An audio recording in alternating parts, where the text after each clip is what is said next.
বাংলার মানুষদের একটাই বার্তা, কেউ রাগারাগি হিংসা হানাহানি করবেন না। আমরা বদল চেয়েছি, বদলা চাইনি। আমরা বদল এনেছি ঠিকই, কিন্তু আমরা কোনো দিনও সেই যে যা আমাদের সোনার বাংলা গড়ার জন্য যে আমরা আজকে এত দূর এগিয়ে এসেছি তা আমরা কলুষিত করব না। তাই বলছি, কেউ উত্তেজনায় প্রয়োজনায় কেউ পা দেবেন না, কেউ হিংসা মারামারি লাঠালাঠি করবেন না। মানুষকে বাঁচতে দিন, মানুষ বাঁচুক, আমরাও বাঁচি, সবাই বাঁচবো।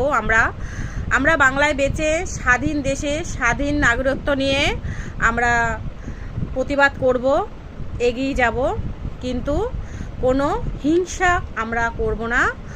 বদলা আমরা কাউর থেকে কিছু নেব না, আমরা বদল আনব।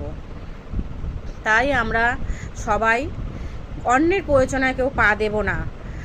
অন্যের হিংসাত্ম করে কেউ কোনো নেতা মন্ত্রীদের বাড়ি ভাঙচুর হবে না, নেতা মন্ত্রীদের ঘর থেকে কোনো